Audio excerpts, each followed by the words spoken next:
A client sits across from you, tense, overwhelmed, locked in a loop of anxious thoughts. You've tried reframing, relaxation, even CBT, but the emotional intensity just doesn't shift. What if the issue isn't what they think, but how they think it? That's where NLP submodalities come in, a powerful underused tool that lets you adjust the very structure of your client's internal experience. Submodalities are the fine details of how we represent experiences in our mind. They are not the sense itself, but the qualities of that sense.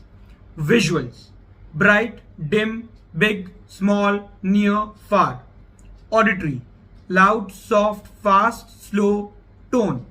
Kinesthetic: warm, cold, tense, loose, heavy, light. These nuances shape how we feel about our thoughts. A scary image that's life-sized and close can trigger panic. But push that same image away, shrink it, mute the sound, and the fear fades. When clients relive distressing events, they don't just recall facts, they recreate the experience through these sensory codes. Change the code and you change the emotional response. Example: a client afraid of public speaking sees a huge looming image of themselves failing on stage. You guide them to make it smaller, more distant, and grayscale. Result: the fear shrinks along with the image. This isn't about distraction. It's direct rewiring of how their mind stores emotional memories. Step 1. Ask them to visualize the troubling memory itself. Step 2. Identify key submodalities. Is the image moving or still? Close or far? Color or black and white? Internal voice: loud or soft? Slow or fast? Step 3. Guide them to shift submodalities one by one. Make the image smaller. Push it further away. Drain the color. Slow down or change the pitch. Step 4.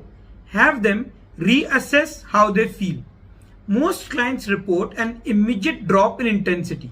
This opens up space for deeper processing. You can also use submodalities to amplify confidence, joy, and motivation. Brighten an uplifting image, bring it closer, turn up the volume on a motivating internal voice, add a soundtrack that energizes them. This builds emotional resilience and anchors new patterns. Use submodalities when a client is emotionally stuck, when cognitive reframing isn't enough, during trauma processing in a paced, gentle way, for performance anxiety, phobias, and internal conflicts.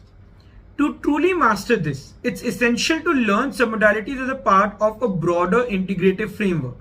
That's why we teach it inside the Cognitive Hypnotic Psychotherapy Diploma, where NLP, hypnosis, inner child work, and more come together to create lasting transformation. Click the link in the description or in the bio to learn more.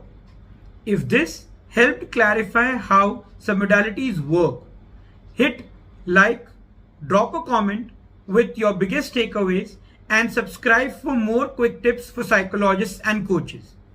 Let's keep building tools that create real change.